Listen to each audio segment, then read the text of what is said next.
All right, so I might take all of my spot illustration layers, everything that's on top of these backgrounds, and move them into their own folder. So I can turn it on and off. And then I can make a new layer just on top of it, which is just a layout sketch. Because I'm not married to where this is. I can still adjust that, change at any time, and because of the smart vector layers, it will rasterize perfectly no matter what I do. Here, let me just sketch in white here. I'm inspired by this, right? So I might want that just open and off to the side. Or better yet, why don't I open that up in Photoshop? Not like that. Actually, I could do it like that. I could just composite it in.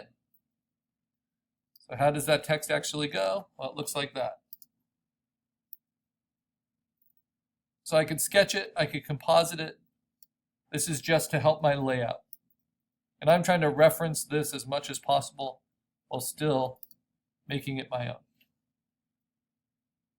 All right. And then there'd be some crazy background behind it. So that's my sketch. That's what I'm going for. Now I'm going to save this as a different name. Carl Assignment 8. Full color poster design.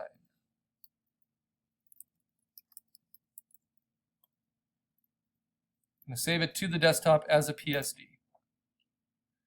Because now what do I need?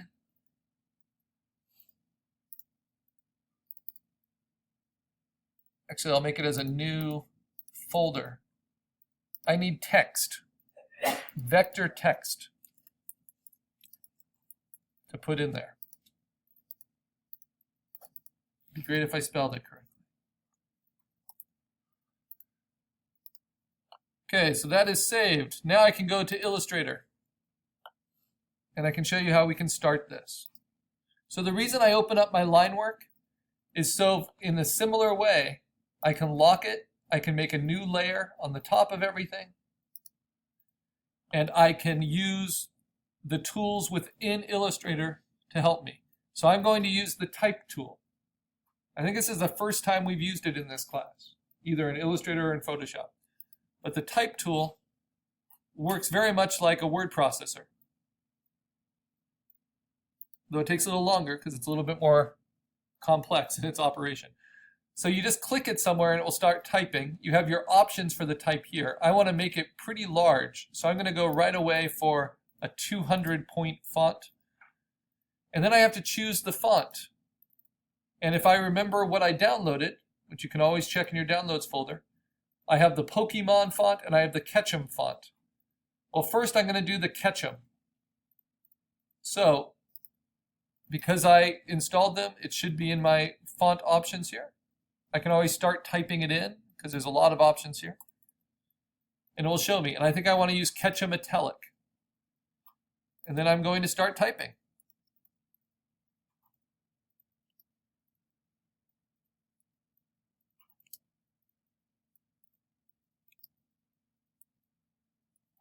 So there it is. So I can tell, I can highlight it just like a word processor. I can take down the font size. Right? But that's kind of boring. What I'm trying to do is match the tagline. Let's make this a little smaller. Of these posters, that kind of font. And you'll notice, first of all, they're not on a straight line. So how do I get this text, or any text that I use, how do I get it to be on a straight line? Or how do I get it to be on a curve? Also, notice the spacing between them isn't quite the same. I don't want quite as much space in between catch and M, or teach and M. So what I can do is I can select that space and I can just take the points down. But there's actually a better way,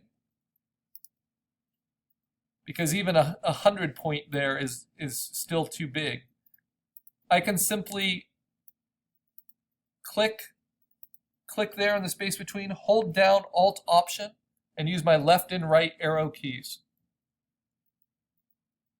to affect what's called the kerning. the spacing between the letter forms. And that's true whether it's between the words, as in this case, I'm just holding down Option, or even between the letters. Like you see with Pokemon, the letters are overlapping each other quite a bit.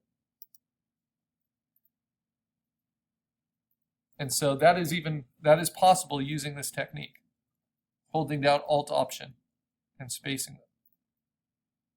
But everything has to be readable as well. Okay, now maybe I like that, but I want the a little bit more space between the L and the exclamation mark, and maybe I want the exclamation mark to be 200 point instead. I can keep playing with those little things, but this is working okay. Okay, next, what can I do before I curve it? Well, I can see if I can get this color solution. And instead of trying to get the color right away, let me see if I can just give it a stroke. So I'm going to fill it with white as the fill, and then I'm going to give it a stroke that is black, because I want a black and white solution from you first. Sure enough, I can do that. Now I want to really play with the width of that stroke until it feels right. But you'll start to notice the problems. So with strokes, unless you're really precise with them, you can get things that you don't want to have happen, like the pinching off at the corners. So that's where I might not want a uniform stroke, but rather something more rounded, or just simply smaller.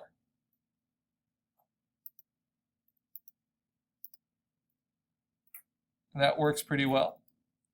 And then I'll show you how we can modify this entirely. Okay,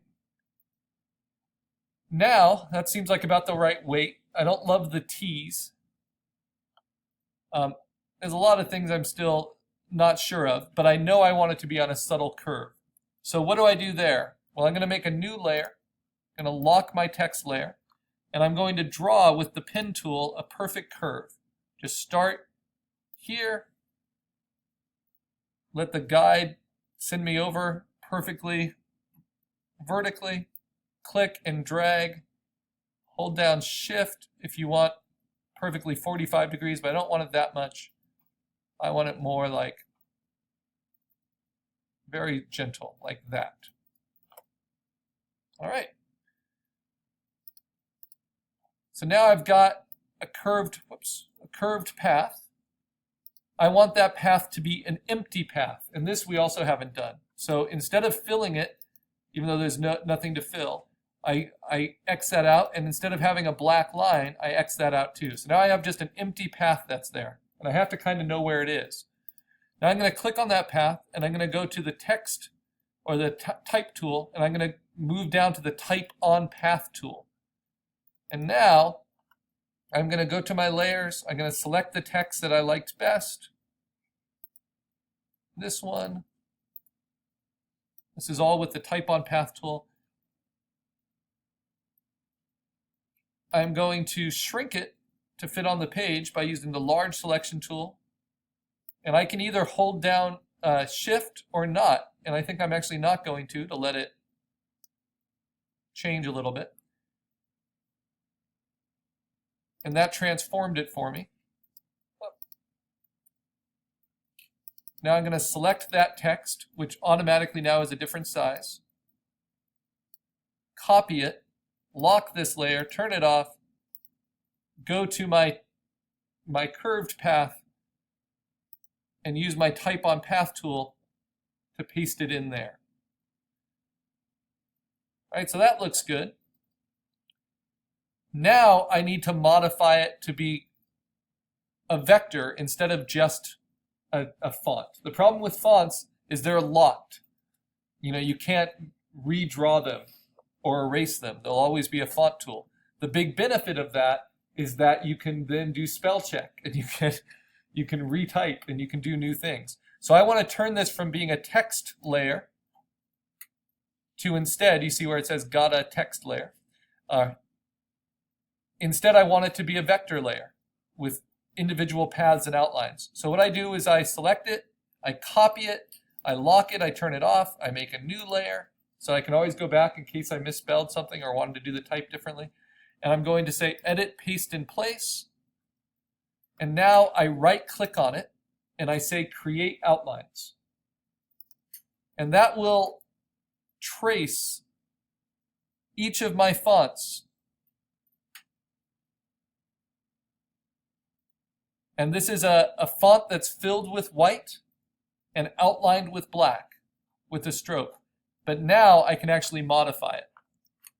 So first thing I want to do, I want to make these O's more normal. So I'm going to use the pencil tool. I'm going to find my anchor points. And I'm going to redraw these to connect.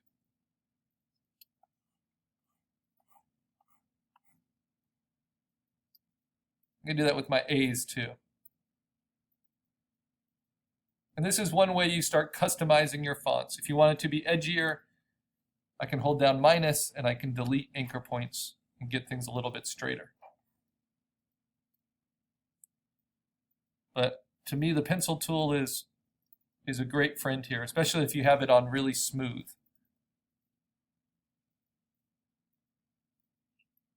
Because we tend to want our fonts to be nice and clean.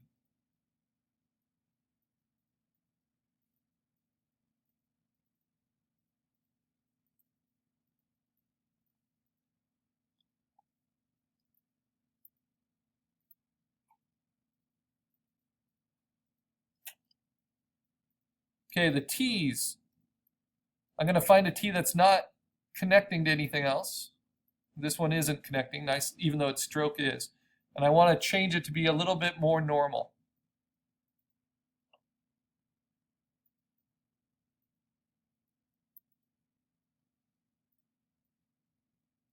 Start there, maybe end here.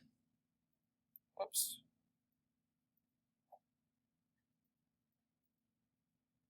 That's not too bad. Let me see if I can get that to connect a little bit better. Yeah, round out a little bit. And let's get rid of whatever is going on here. Oh, good. It was just an artifact. So if that's the T I like, now I can replace these other T's. Just delete them. Select this T. Copy it, paste it. Whoops. Large selection tool, copy it, paste it, move it in place. You can play with rotating it.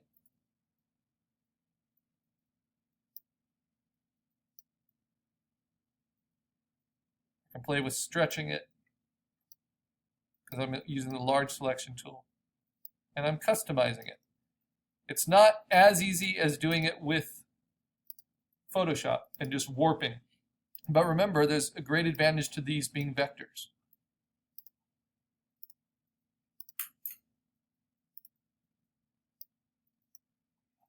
And I can use, whoops, my arrow keys, kind of nudge it where I want it. The large selection tool.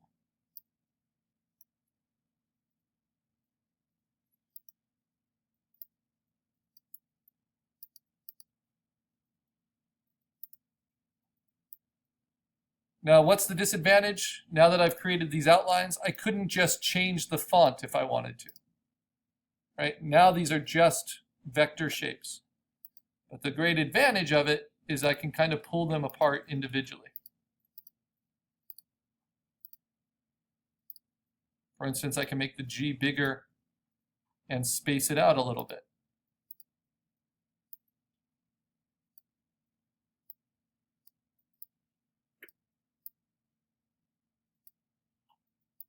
Again, if you want it to look clean, you want to limit some of these anchor points. And then I often just result in redrawing, smoothing them out with the pencil tool.